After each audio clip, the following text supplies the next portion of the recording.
en Arequipa, en Andahuaylas, en Ayacucho, en Chiclayo, en Chimbote, en Cajamarca, en Huancayo. En este momento nos están escuchando peruanos que viven en los Estados Unidos, peruanos que viven en algún lugar de Italia, de Francia, nos están escuchando, no tengan ninguna duda, Francisco Tudela y el general almirante Giampietri nos están escuchando en Oceanía, porque Capital llega a todo el mundo gracias a la www.capital.pe. Yo les agradezco a ambos por estar acá. Parte de mi ejercicio de libertad de expresión se lo debo a gente como ustedes, porque ganó Giampietri es que nosotros tenemos democracia, y porque está vivo Pancho Tudela es que él está acá para poder contar lo que pasó en la Embajada de Japón. Y literalmente estamos hablando con dos víctimas del terrorismo que han sangrado por el Perú. Un honor tenerlos acá a ambos. Muy buenos días. Muy buenos días, Felipe. Buenos días. Yo le rogaría al almirante Giampietri y a Francisco Tudela hacer un gran esfuerzo y dirigirse a la gente joven que nos está escuchando, tal como se los comenté ayer, y contarles qué pasó en la Embajada de Japón, cuánto tiempo ustedes fueron torturados, para terminar con el develamiento, porque hay gente que desgraciadamente no sabe qué pasó en la Embajada de Japón, almirante Giampietri. Hace una semana tuve un grupo de niños en mi casa, niños de 16 y 17 años, que querían hacer una tesis para el colegio y quisieron preguntarme sobre el tema de Chorín de Huántar. Es el tema puntual, pero sin embargo yo les hice otras preguntas y no tenían ni la más remota idea de qué pasó en el Perú los últimos 20 años, o antes de los 20 años. O sea, hay un corte de la memoria colectiva en los jóvenes que ignoran totalmente que tuvimos toque de queda, que tuvimos coches bombas, que tuvimos asesinatos selectivos, que tuvimos una serie de limitaciones, los toques de toque a toque, me acuerdo, para sacar a los hijos a una fiesta, si se demoraban había que llamar al dueño de casa para pedirle que los alojara, porque no había forma que transitaran. Es que la globalización trajo muchas buenas cosas al mundo, pero entre las cosas que trajo han sido todos estos aparatos distractivos. Yo tengo 9 nietos y cada vez que van a mi casa no hay forma de conversar con ellos. Quizás 3, 4 palabras y después agarran los aparatitos. Los chicos no saben lo que fue MRTA y lo que fue Sendero.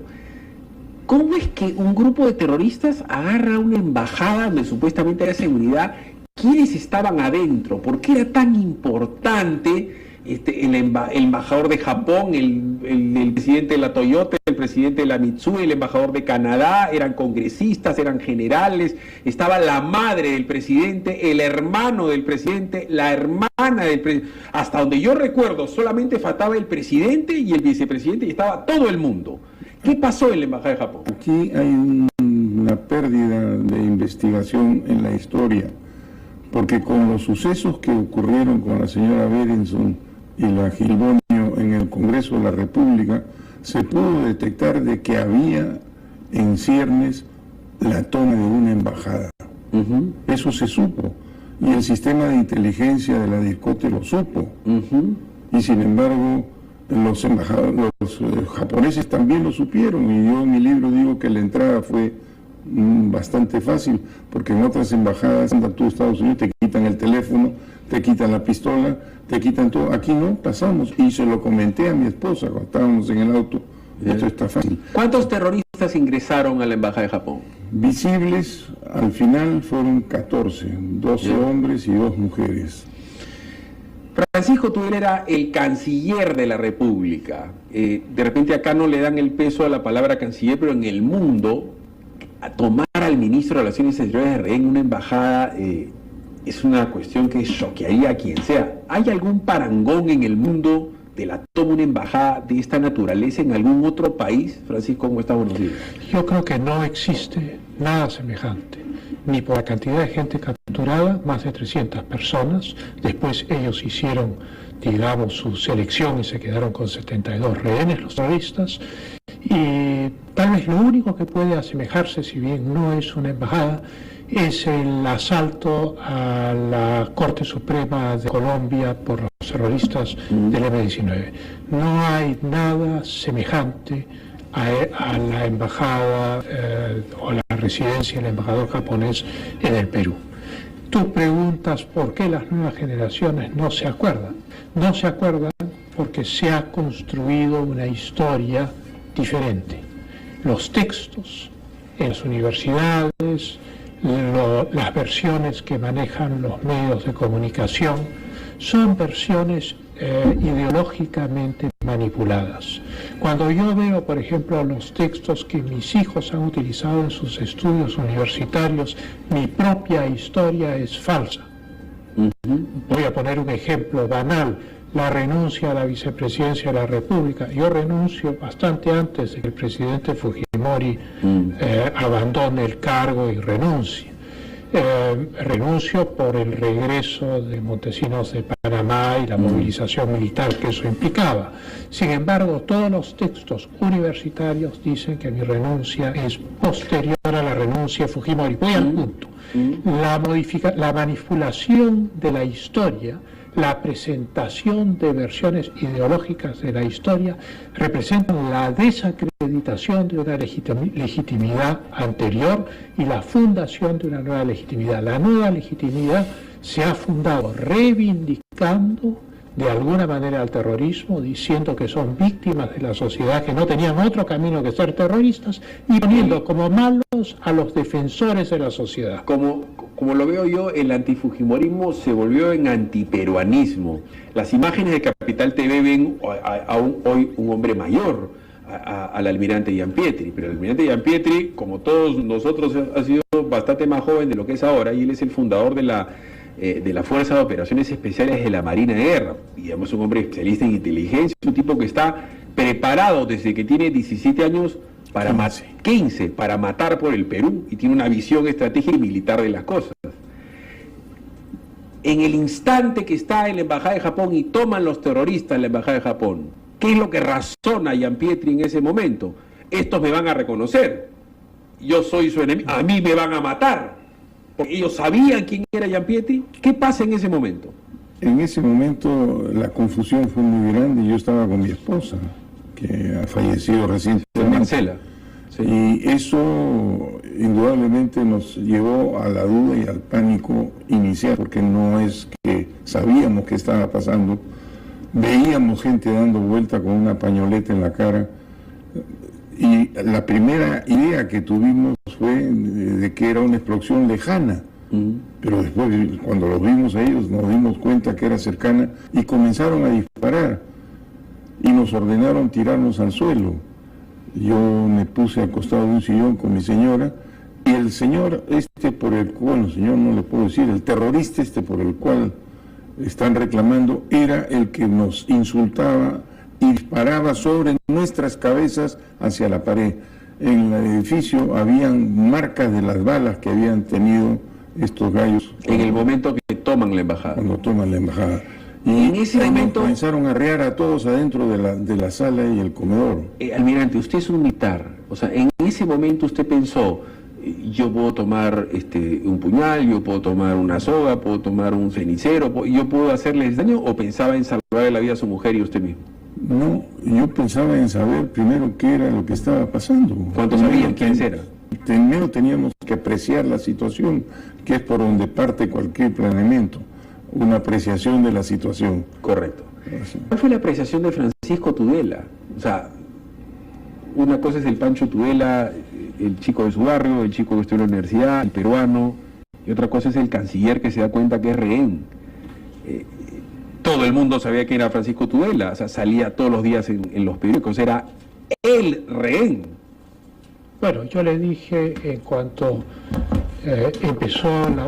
vino la explosión que parecía haber ocurrido en la calle, entraron los terroristas disparando con máscaras contra gases, la policía lanzó gases lacrimógenos, lo que implica que había una gran confusión, todo el mundo estaba afectado por los gases, fuimos siendo empujados hacia el interior de la residencia que ya estaba llena de gas. Los terroristas se situaban en los cuartos y disparaban hacia el exterior desde donde estábamos. El que disparaba frente a mí era justamente Tito. Nos tiraron al suelo, no podíamos levantar la cara del suelo, nos amenazaban de muerte, y yo le dije a mi mujer, soy hombre muerto, es así de simple.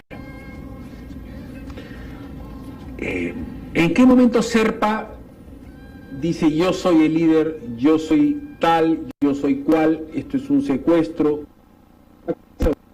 Interlocutores entre ustedes, porque calculo que en un primer momento le hablaba a la masa, pero de ahí salió una cantidad de gente, comenzaron a salir mujeres, porque ellos tampoco podían controlar a 300 personas. ¿Cómo se va? No le habló nunca a la masa. Él escogió el cuarto del embajador en el segundo piso como cuarto de comando y iba seleccionando sus rehenes a los cuales llamaban por su nombre. Y entonces a mí me llamaron por mi nombre, y claro, al principio, la primera vez... O sea, lo llaman de sube, o traigan a Tudela, dice. Y no, uno de los terroristas dice el canciller Tudela. Entonces, claro, mi primera reacción es quedarme callado. Luego repite, el canciller Tudela. Entonces, claro, yo me doy cuenta que no puedo esconder mi identidad, que es absurdo. Entonces simplemente me pongo de pie, camino donde el terrorista y le extiendo la mano y le digo buenas noches, Francisco Tudela, cosa que lo desconcierta. Me llevan al segundo piso y está Serpa en el segundo piso, ya ha recolectado a los embajadores, ya ha recolectado a los rehenes que él considera su presa principal frente al mundo exterior, frente al gobierno, frente al Perú. Pero la presión internacional del embajador de Canadá, por dar un ejemplo. Claro, y él está con una lista. No está el embajador de Estados Unidos, ¿no? No había llegado. No fue. Estaba por llegar. No se sabe, se dice. Tenía una lista, estaba... ¿Humor iba a ir? Chequeando. Iba a ir, pero parece que después decidió no ir. El vicepresidente Márquez estaba a 3 cuadras. Ese día era también el aniversario de Chile, había una ceremonia en Chile y ahí estaba la mayoría que salieron de la ceremonia, algunos y otros se quedaron, pero por ejemplo Hermosa estaba en esa ceremonia. ¿Ellos sabían quién era Gianpietri? No, hasta después hubo un medio de comunicación que se encargó de poner mi historia de vida en la primera página. Y a raíz de eso me hicieron, igual que le hicieron a Pancho en su momento, un juicio popular. Vamos a ir a la pausa. Pase la voz, estamos en Capital 96.7, donde su opinión importa. Yo le voy a decir aquí que tratar de extender al máximo el relato de estos señores. Vamos a terminar evidentemente el develamiento de la toma de la embajada y a qué se dedican los senderistas, los de gente MRTA. Y sus primos hermanos, que son las organizaciones que defienden los derechos humanos de los terroristas. Sus hermanos, mejor dicho. 9:18, pausa y regresamos con Tudela y con Gianpietri. ¿Qué hacían dentro de la embajada todos los días? ¿Cuánto tiempo estuvieron? ¿Cómo comían? ¿Cómo dormían? Cuando yo hablo de que los torturaron, la gente asocia la tortura con que le ponen meter un alicate en el ojo a uno y le están despellejando al otro, pero no entienden lo que es la tortura psicológica o el hecho de que te pongan una revólver en el ojo y que te digan te voy a matar luego de que te voy a hacer un juicio popular. Les ruego por favor sea lo más descriptivo posible. ¿Cómo es eso del juicio popular? A la hora que ya supieron que Gianpietri, un tipo que se había enfrentado con Sendero Luminoso y que era el emblema de la Marina de Guerra del Perú, ¿qué hicieron con Gianpietri? ¿Qué hicieron con Tudela? ¿Cómo es esto del juicio popular? En realidad fue una falla de un medio de comunicación importante acá, sacar mi historia de vida en la primera página. Y las radios lo repitieron y ellos escucharon eso. Y felizmente que otros rehenes también lo escucharon y me pasaron la voz. Y entre todos planeamos algunas respuestas rápidas porque sabíamos que se venía el interrogatorio. Y después me llevaron para abajo. Me sentaron en el suelo, hicieron su pantomima de un juicio y me comenzaron a preguntar y a preguntas concretas. Felizmente estaban un poco despistados porque hablaron de un área en la que yo no había trabajado nunca y un año en que yo no estaba en el Perú. Entonces eso un poco me ayudó a mí a salir del tema y me flexibilizó porque hasta ese momento no me dejaban salir de la habitación.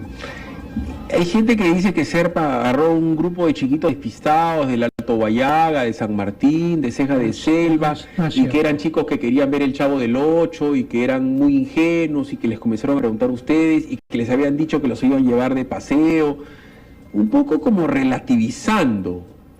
Pero eran chicos que tenían una metralleta, que tenían una granada. ¿Cómo era convivir con los terroristas? Muy difícil. Todos habían matado, todos eran muy duros.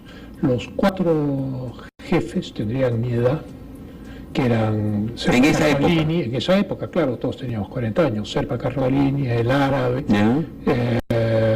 Salvador y Tito. Los más duros eran Tito y Salvador, los más psicópatas, y Serpa Carlini y el árabe eran los más políticos. Unos le tenían miedo a los otros. Una de las razones por las cuales nunca pudieron llegar a un acuerdo es porque se tenían miedo entre ellos. Bajo de ellos habían 10 soldados, por llamarlos de alguna manera, 10 terroristas. De esos 10 terroristas habían 2 o 3 que eran jóvenes. La más joven era una chica que se llamaba Melissa, que lloraba en las noches, tenía 17 años. Luego estaba la gringa, que no lloraba, que era agresiva. Estaba Lucas, que me usó de escudo humano, que tenía 20 años. El primer día y el segundo día me usó de escudo humano, abriendo las cortinas de la ventana. ¿Los amenazaban con matarlos? Policía, claro. Sí, claro. A ver si la policía disparaba contra mí, en el suelo, con el fusil. Con el fusil en la cabeza. Y luego todos los otros, los que quedaban, los 7 restantes, estaban entre los 23 y los 30 años. Algunos eran licenciados de las Fuerzas Armadas. ¿En qué momento usted, como hombre de inteligencia y usted como hombre de Estado, Pancho y Almirante, se dan cuenta que Fujimori no los va a liberar? Porque se hablaba de que iban a irse a Cuba, Fujimori habla con Fidel Castro, o sea, Fujimori se da el trabajo, hace la finta de que los iba a liberar, cuando yo tengo la información de primerísima mano que Fujimori a los 45 minutos de haber sido tomada embajada pidió los planos y que él no iba a negociar con los terroristas. Fujimori se tomó todo el tiempo del mundo porque él sabía que iba a entrar a liberarlos y él no iba a negociar. Eso lo decidió a los 40 minutos de haber sido tomado la embajada. ¿Cuándo se dan cuenta ustedes de que esta cuestión daba para largo y que su vida realmente corría peligro? ¿Cómo es que ustedes se dan cuenta de que en determinado momento podían ingresar comandos? En la cabeza de Tudela está el ser el diplomático negociador.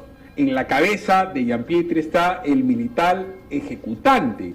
¿Cuánto esa deformación personal y profesional los agobiaba? Pero que por angas o por mangas su vida corría peligro, Almirante. Mira, yo puedo decirte que desde un principio pensé que Fujimori iba a ser difícil en una mediación, muy difícil. Y él jugó un tablero de ajedrez. Por un lado estaban los terroristas, por otro lado estaba el gobierno, y el tablero éramos nosotros. O sea, nosotros no cumplimos otra función que la de un tablero. Encima de nosotros se movían las fichas, para bien o para mal. Fujimori tenía clarísimo, como nos dijo su hermano, también Pedro, que dicho sea paso, lo acusan permanentemente por la ropa. Pedro hace años que murió enfermo en Estados Unidos. De repente la gente no sabe, el libro de cabecera de Fujimori, para los chicos que tanto lo odian o lo aman, se llama El toma de decisiones por el método de Deming, que es un catedrático de la ciudad de Harvard o Stanford. Lo cual implica que uno tiene que tener un análisis cualitativo y cuantitativo de las cosas, pero especialmente descarnado. ¿Saben ustedes cuál fue la primera decisión que toma Fujimori luego de que sabe que toma la embajada de Japón? ¿La primera decisión que toma? ¿Saben cuál es? No. Le cuelga el celular a su vieja. ¿Cómo? Le colgó el celular a su madre y a su hermana. Juana Fujimori estaba de rehén, intentó llamar Samuel Matsuda, que era su amigo, de los pocos que tuteaban a Fujimori. Y no le pasan al presidente. Y la hermana llama, la hermana de Fujimori, Juana, llama al edecán. Y dice, soy la hermana del presidente, páseme con mi hermano. El edecán ingresa a Fujimori y le dice, su hermana está en el teléfono. Fujimori ya estaba tomando una manzanilla, levantó los ojos y con la mano izquierda, eso sí. Fujimori le colgó el celular a su madre y a su hermano. Yo llamé a Palacio, conseguí un celular que no había sido decomisado, me escondí detrás de una cómoda, hice 3 llamadas. A la tercera la llamada pasó, me contestó el edecán, a quien conocía, y no me pasó con el presidente, pero me preguntó cuántos eran los terroristas. Yo no sabía ciencia cierta, nadie sabía ciencia cierta cuántos eran, porque eran las 6 de la mañana, las 6:30 de la mañana, Y entonces yo dije, bueno, podrían ser 15, 17, y me di cuenta en ese instante, porque yo había estudiado mucho estos temas en el pasado, yo era profesor de Relaciones Internacionales, me di cuenta en ese instante que no habría negociación. Yo jamás viví de falsas expectativas. La segunda edición de Fujimori, ¿sabe cuál fue? No. Llamar a Montesinos. La tercera, ¿cuál fue? Yo no voy a revelar el nombre de la persona que estuvo ahí porque esa persona me está escuchando y su vida puede correr inclusive peligro. Esta persona dice, Alberto, tenemos que negociar. Tienen al embajador de Japón, tienen a tu mamá, tienen a tu hermano. El Fujimori levanta la mirada, sigue moviendo su manzanilla y le dice, yo no voy a negociar. Eso lo sabíamos desde el principio. Y le dice, voltea, levanta los ojos y le dice a Montesinos que está, los planos, ¿dónde están los planos? No había pasado 40 minutos y este tipo, yo no lo haría, yo calculo que Gianpietri lo que quería era salvar a su esposa en ese momento, ¿no es cierto? Y Tudela quería salvar a su esposa y salvarse así. Bueno, este tipo le colgó el teléfono a su vieja, ergo no iba a negociar, pues. Quiero ir desarrollando con lo que pasa dentro en esos meses, en los próximos 15 minutos, y en los últimos 15 quiero que les cuenten a ustedes el momento del develamiento. Quiero que le cuente Francisco Tudela que el señor Juan Valerio Sandoval no era parte del operativo, que Fujimori le dice a Juan Valerio Sandoval que tiene que entrar y salvar al canciller de la República, que Juan Valerio Sandoval muere de una manera atroz, como mueren todos los que mueren de manera atroz en ese combate. Y quiero sí que Gianpietri le describa a los señores esos 40 segundos a la libertad. Duró 40 segundos de un infierno. No es como La Cobollada, no es como la película Nam, no es como la película o La Cobollada que ustedes creen. Quiero que ustedes sean muy descriptivos de lo que pasó en esos 40 segundos que permiten que ustedes en este momento, en vivo e en directo, puedan estar dirigiéndose a la gente que nos escucha, a los terroristas que nos escuchan, a los primos hermanos de los terroristas que nos escuchan y a toda la gente que los detesta a ustedes. Por lo pronto, para mí, reitero, es un honor tenerlos acá. Pausa y regresamos con Gianpietri y con Tudela. Pasaban los días y ustedes estaban hacinados. ¿Qué comían? ¿Cómo dormían? ¿Cómo se comunicaban con sus señoras, con sus esposas? ¿Habían cartas? ¿Ustedes veían televisión, leían periódico? ¿Cómo era un día en la vida de un rehén? Los primeros días no había comida. Finalmente la Cruz Roja el tercer día logró pasar unos panes tipo Chancay Bimbo, y entonces un pan se dividía entre 4 rehenes. Esa fue nuestra primera comida, hasta que se estableció el sistema de la Cruz Roja. Durante los primeros días, las primeras horas en realidad, hubo corriente eléctrica. Entonces había un televisor prendido constantemente donde los terroristas se autointoxicaban viendo la cobertura de la toma de la embajada. O sea, todas las cadenas mundiales transmitían en vivo. Retroalimentación al ego de los terroristas, y súbitamente se apagó el televisor. Se fue la luz, se fue el agua, se fue todo.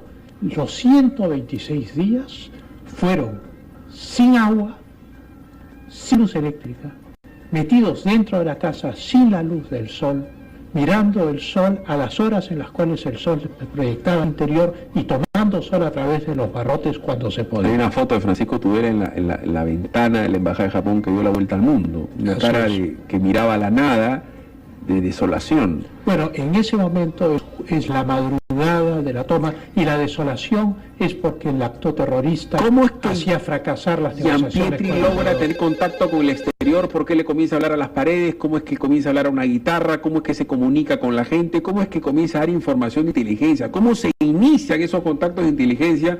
Porque sin Gianpietri, hay que decirlo, es un héroe viviente, ¿no es cierto?, no se hubiera podido lograr la toma de la Embajada de Japón, porque mientras que Tudela se preocupaba, Gianpietri estaba trabajando en inteligencia para dar data e información. Bueno, no era yo solo, eso tengo que decirlo. Pancho fue una persona que me ayudó mucho en este tema, y quiero ampliar un poquito el concepto que Pancho ha dicho inicialmente. Nosotros perdimos los 5 sentidos, no éramos dueños de nuestro oído, de nuestro olfato, de nuestro gusto, de nuestro tacto. Todo nos era impuesto, todo nos era impuesto. nunca tomamos sol. Dormíamos Como sería ir al baño, por dar un ejemplo. Por ir al baño. No había baño. Habían unos disal y había que sentarse en un partidor 4 fulanos haciendo sus necesidades a la vez, lo cual es sumamente, yo diría, Denigrante, incómodo. Humillante, ¿no? 212-5353, le ruego a la gente ser absolutamente breves con la pregunta que se me ha olvidado a mí de repente para Gianpietro o para Tudela. Aló, buenos días, tu opinión importa. Hola, Fili, buenos días. Mira, prefiero mantener mi nombre en reserva. Yo, mi esposo participó en esa operación de rescate. Y bueno, nada más transmitirte el orgullo que tiene el haber formado parte de este grupo de comandos. Tú me imaginas, así como los rehenes, no me imagino yo haber estado en el pellejo de ellos durante 4 meses y medio, sufriendo todos los abusos, en realidad también de derechos humanos que hicieron los del MRTA, y transmitirte que durante esos 4 meses y medio que duró todo este cautiverio para ellos, hubieron un grupo de comandos que día a día, minuto a minuto, dieron su vida para poder prepararse para ese momento. Yo cuando hablo con mi esposo, de verdad que realmente me emociono, pero para mí es un orgullo vivir con él y es muy triste ver cómo los maltratan ahora. Él ya no está en el ejército, él tuvo que salir por otras razones. Lo volvería a hacer 80 veces, 1000 veces. ¿Tú te acuerdas cuántos años tenía tu esposo cuando fue comando y entró a la embajada? Él era capitán en ese momento, y yo calculo que tendría unos 24 años. ¿Cuánto ganaba? ¿Te acuerdas cuánto era el sueldo de tu marido? Entonces tenía unos 28 años, él ganaba menos de 1.300 soles, menos, sí, y si le cuento los descuentos, además en la categoría que él tenía, pero eso no importaba. Correcto, te agradezco y te ruego me dispenses, hay llamadas en espera. Yo le pregunto, ¿a cuántos de ustedes darían su vida por 1.300 soles al mes? Aló, buenos días, tu opinión importa. Aló, Philip. ¿Con quién tengo el gusto? Hola, soy Cecilia. Ceci, tu opinión importa, estamos con Gianpietro y con Tudela. Programón, sí, la verdad que me estremece escuchar el testimonio de eso, porque los rehenes también fueron héroes. Una pregunta corta porque sé que tienes muchas llamadas. Sé que el almirante Gianpietri puede explicarnos claramente si existieron realmente los gallinazos, porque para mí son un invento del Tolerato. Correcto. ¿Okay? Correcto, lo voy a responder. Y aprovecho para que vayan desarrollando, porque tenemos hasta las 10 de la mañana. Cuando Gianpietri se da cuenta que van a ingresar, porque le comienzan a pedir información, entonces Gianpietri es un hombre especialista en inteligencia y llega un momento que él llega al convencimiento de que van a ingresar a la embajada. No sabe cómo, presumo que tampoco sabía cuándo.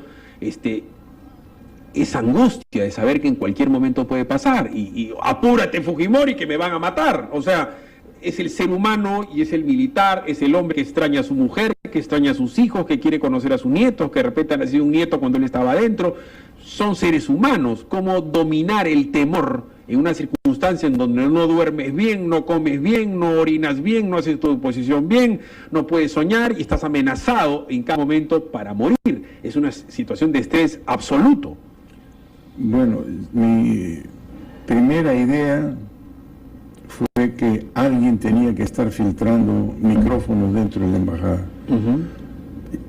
Uno de los comandos, el coronel que ya no está en el ejército, qué lástima que no está, porque con el acto que hizo lo debieron ascender a recontra general, pero no, lo sacaron de coronel. Él ocultó un viper en sus partes íntimas, en el calzoncillo. Cuando buscaron por viper y teléfonos celulares a todos y se los quitaron, él guardó el suyo. Y por ahí él recibía por cinta, porque no era hablado sino por cinta, mensajes de apoyo porque era el edecán de Joiguá en el Congreso de la República. Entonces se acercó a mí y me dijo, almirante, tengo un viper. Ahí dije, bueno, si este tiene un viper, podría ser un ida y vuelta, pero no sabía dónde estaban los micrófonos. Entonces comencé a hablarle a todo lo que entraba, que traía la Cruz Roja, las escobas, los baños portátiles, los termos, los cuadritos que llevaban, los libros que comenzaron a mandar. Llega una guitarra, entiendo que llega una guitarra. Eso fue después. Eso fue mucho después. Mucho después, eso fue en febrero. Entonces, para ese momento lo único que a mí me interesaba era tener... ¿De qué fecha a qué fecha están? Estamos hablando de los primeros días de enero, yo diría un poco antes. Finales de Navidad. De Navidad comenzamos a hacer eso. Pancho sabía todo lo que yo estaba Para que haciendo. quede claro, ustedes pasan Navidad ahí.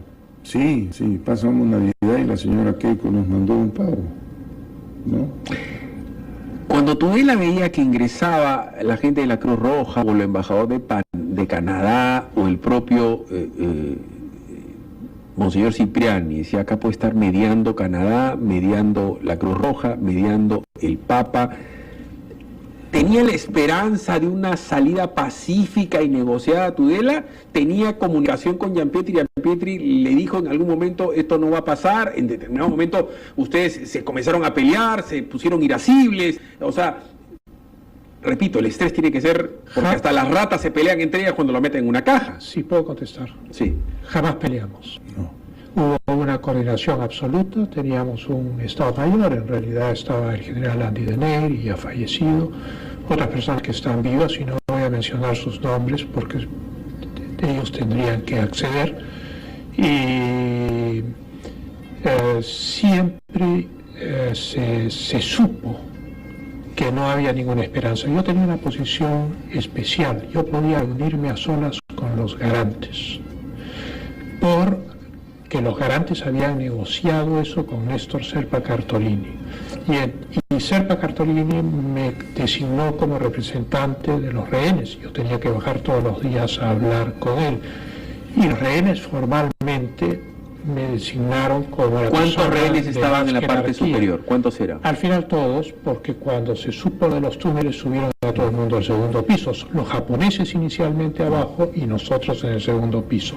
Y todas las cornisas y telos minadas con explosivo plástico Y escaleras. en caso de que hubiera un rescate para que pudiésemos morir en el acto. Pero lo importante de tu pregunta es que yo siempre supe cómo iban las negociaciones, y desde mi posición de rehén, la situación muy disminuida, yo colaboraba sugiriendo vías. Pero ¿qué era lo que yo buscaba?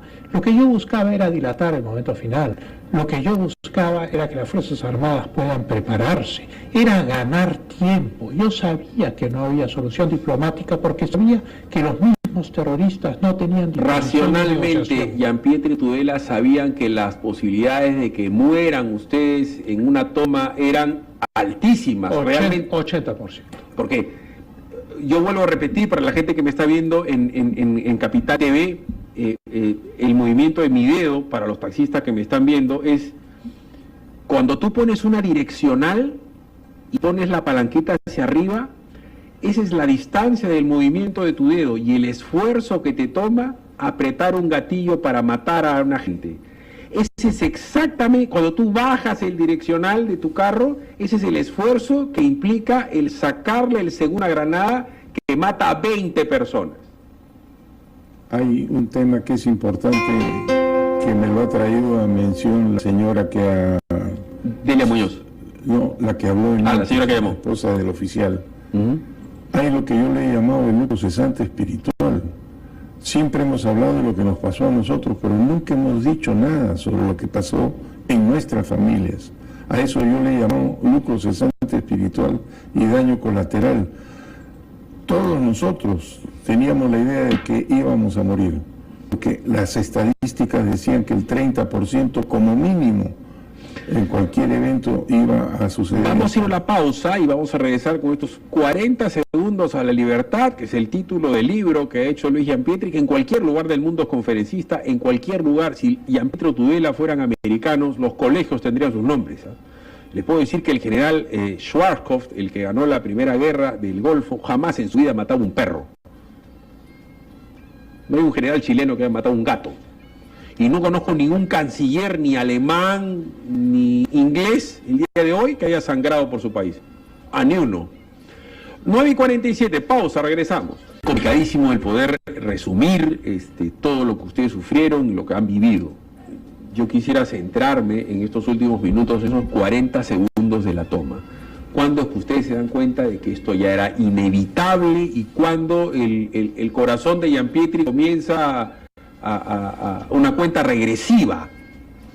Cuéntenos. Bueno, nosotros comenzamos, ya te he explicado el inicio del tema, pero en algún momento llegó un mensaje diciendo que estaban enviando con la Cruz Roja 3 guitarras. Una la llevaron a mi casa y mi esposa puso una dedicatoria. Ahí hubo una mente cerebral que hizo eso, porque la guitarra, después de pasar todas las visitas, llegó a mis manos.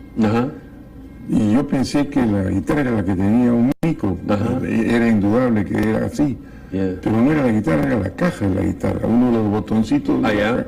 ¿Y hablaba usted y daba información? Bueno, la información fue proporcionada por un grupo de gentes. Correcto. Los cuartos, cuántos estábamos, qué orientación. Que jugaban fulbito en la a determinada hora. Todo le pusimos un nombre a los cuartos: Alfa, Bravo, Charlie, Delta.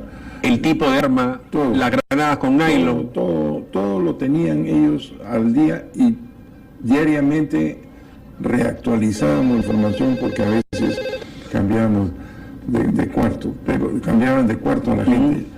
Todo esto ha sido hecho por este pequeño Estado Mayor que armamos nosotros ahí. Pancho Tudela me dice que él se da cuenta que esta cuestión era inevitable. Antes. ¿Con qué? Los terroristas prohíben la asistencia médica. El gobierno del Perú y el gobierno del Japón habían acordado en Toronto, mediante el acuerdo de Toronto, que el gobierno del Perú no usaría la fuerza siempre y cuando la integridad física y psíquica de los rehenes fuese respetada. Había muchos rehenes mayores, cardíacos, enfermos, en fin, que tenían distintas enfermedades. La prohibición de la ayuda médica en abril era una cosa muy grave para gente que ya llevaba varios meses en condiciones de vida muy difíciles. Y ahí yo me di cuenta que el ataque era inevitable, que se había cruzado la luz roja, y fui al cuarto de los jueces, a quienes odiaban especialmente los terroristas, y les dije que tenían que prepararse para el final inevitable. Aló, buenos días, tu opinión importa, les ruego ser brevísimo. Buenos días. Bueno, felicitar a través del almirante Gianpietri por su valentía de todos los rehenes, por haberlos liberado a todo el Perú, ellos a nosotros, y que felicitaciones por estas actitudes de valentía para todas las generaciones futuras del Perú. Gracias, señor. Que la gente entienda que hoy todavía sigue corriendo peligro la vida de Gianpietri, hoy sigue corriendo peligro la vida de Francisco Tudela, porque ellos son emblemas de la lucha antiterrorista y los terroristas siguen vivitos, coleando y operando. Nadie se jubila de terrorista. Nadie. 9:53, aló, buenos días. No, pero problemas con la llamada, Quique. Quique, te ruego ya prescindir las llamadas porque ya no tenemos tiempo. Lo que quiero es que en estos últimos minutos nos digan, ok, el desenlace es inminente. Gianpietri sabía por dónde iban a entrar, sabía que iba a haber una bomba por el primer piso, que iba a entrar por el segundo piso, cómo muere Valer, cómo muere Jiménez. Explíquele a la gente cómo era por dentro ese infierno, si había campo visual, si había luces, si había humo, si había olor a sangre, olor a muerte, olor a caucho. ¿Qué pasó adentro de la embajada? Nosotros habíamos hecho 2 planes de escape. El primero fue denunciado y pensamos que fue hecho por un japonés. Al segundo plan de escape, que lo hicimos con Pancho también, informé sobre esto y el mensaje de respuesta fue: para todo, no malogre usted el día D. Ahí entendí yo que algo se venía. El día domingo, anterior a esta salida, temprano me llegó un mensaje ya formal y comenzamos a trabajar con ida y vuelta. O sea, yo mandaba un mensaje y ellos me daban la confirmación de la recepción del mensaje. Y ahí decían como 6 o 7 palabras que tenía que decir para fin de que no hubiese ninguna confusión.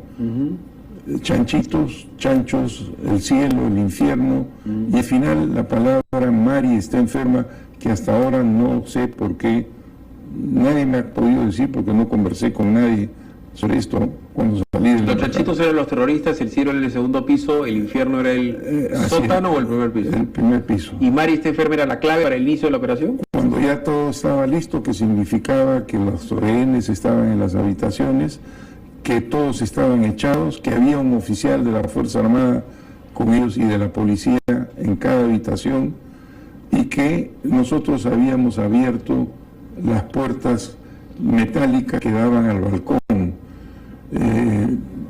Todo esto se había hecho ya. Primero habíamos hecho un ensayo ese día, todo el día, y a las 3:30 de la tarde nos dijeron, para todo, mañana lo volvemos a hacer otro ensayo. Yo puedo entender que Gianpietri tenga la frialdad para hacer esto, pero Pancho Tudela es un civil. ¿Cómo lo vivía Pancho Tudela? O sea, hacer el zafarrancho de combate previo, estamos hablando de que Pancho Tudela sabía que podía morir. ¿Cómo manejaba ese estrés? Yo supe la noche antes que esto iba a ocurrir, intuitivamente. Nunca dormí mejor, porque supe que se había acabado. En la mañana tocaron el himno de la Marina, cosa que nunca había sucedido a lo largo de los 126 días. Y supe que ese día era el rescate. ¿Ustedes sabían cuando entra Cipriani los confiesa? ¿Ustedes son creyentes? ¿Ustedes rezaban? Afortunadamente yo, por lo menos, tengo un buen contrato con Dios. O sea, y estaba preparado para morir. ¿Tú estabas preparado para morir? Sí, claro. Yo tenía una carta. ¿Pero tienes hijos chicos? ¿Qué edad tenían tus hijos? Bueno, eran muy pequeños en ese momento. Adriana tendría 8, Felipe tendría 4. ¿Y de noche tú llorabas pensando en tus hijos? No, nunca. Miraba una foto de ellos que había conservado en el bolsillo, una foto en la cual estábamos los 4, y todas las noches miraba esa foto.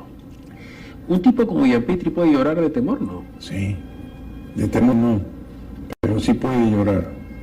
Yo sí sé lo que es llorar.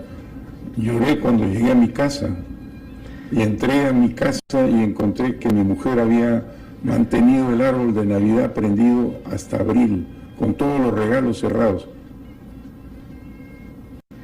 Son 9:57, nos quedan 3 minutos. Hábleme de esos 40 segundos en estos 3 minutos. Suena la bomba, entra Jiménez, entra Valer. ¿Cómo muere Valer? ¿Cómo muere Jiménez? ¿Cómo es que Valer tenía que proteger la vida del canciller? Porque son ustedes los últimos en que salen. Hay un episodio... No es cierto, yo soy el primero que sale. Sí, porque yo no podía, los terroristas me habían dicho que me iban a matar, Serpa Cartolini ya me había dicho, yo lo respeto canciller, pero tengo que matarlo. Y yo no podía quedarme dentro de la residencia, yo decidí que no podía quedarme como un corderito para que me ejecuten. Y entonces salí a la terraza. En la terraza rampando me cruzo con Valer y otros 2 comandos. El segundo de los comandos hace un gesto hacia mí, yo le digo que no, y le hago así con las manos, porque me estaban disparando. ¿Estaba herido, Tudela? Todavía, iba a ser herido dentro de poco. Tiran una granada, el terrorista tira una granada que estalla en el aire porque golpea el paño de la puerta, 60 esquirlas en el cuerpo, me dispara 3 veces, una bala me roza, la segunda golpea el muro junto a mis ojos, y la tercera pues ya me da, ¿no? No era tan maleta el terrorista con todo, a pesar de la adrenalina, y Valer y los comandos siguen hacia la puerta. ¿Cuántos marinos habían en la toma de la embajada? Bueno, el núcleo de estos fue parte de la infantería marina, deben haber sido unos 25. Cuando lo ven salir, muchos de estos muchachos gritan jefe, y lo protegen a Gianpietri, o sea, lo reconocen. Me piden que no me salga primero para poder ayudar a identificar rehenes. Hay una escena que sale grabada en televisión muy pocas veces vista. Francisco Tudela, ya cuando entiende que ha salvado su vida, está al costado de un marino y voltea y le pregunta ¿cómo te llamas? Así es. No me da su nombre. Se niega. Además estaba con pintura de guerra. Y le repite 2 veces, dame tu nombre. Y él dice, infante de marina. Así es. ¿Ya sabe quién es? Sí. He conversado con él. Son 9:59, yo reitero mi agradecimiento. Tienen 30 segundos cada uno porque este programa va a ser recontra colgado en YouTube y seguramente muchísima gente cuando ustedes salgan les va a pedir que sigan conversando del tema y que sigan predicando la paz que han venido a pregonar acá después de una guerra. Almirante. Yo quiero leer un parrafito pequeño de la carta del coronel Valer. No existe, existe un parque y una avenida Salvador Allende, pero no existe un parque y una avenida grande con el nombre del coronel Valer. Dice, queridos compañeros, antes que nada quiero agradecer por la por distraer los labores y de regalarme un poco de tiempo para leer estas líneas a ustedes. Al escucharlas, sabrán que como consecuencia de esta operación de rescate he perdido la vida durante la ejecución de la misma, 24 horas antes de que lo mataran. Ese era el espíritu de la gente, ese era el sentimiento de todos los comandos que entraron, y todos tenían, inclusive nosotros, alguna carta de despedida en el bolsillo de la familia. No nos pueden tratar de reproducir ahora en un laboratorio en Costa Rica qué cosa fue lo que pasó en la Embajada de Japón. Son 10 de la mañana, este programa necesita una segunda parte. La próxima semana, aquí que vamos a volver a traer al almirante Gianpietri y a Francisco Tudela, que canceló una cita importantísima para venir acá. Y yo les voy a pedir que le recuerden a la gente no solamente parte de lo que hemos vivido ahora, sino que a qué se dedica Sendero Luminoso y el MRT el día de hoy, porque siguen vivos y pueden volver a matar. Francisco Tudela. Yo lo que quisiera decir es, en primer lugar, que el heroísmo de los comandos es sin parangón, es uno de los grandes hechos heroicos de la historia del Perú para siempre. No se puede tratar así a los héroes. Ese es el primer punto que es enormemente importante señalar.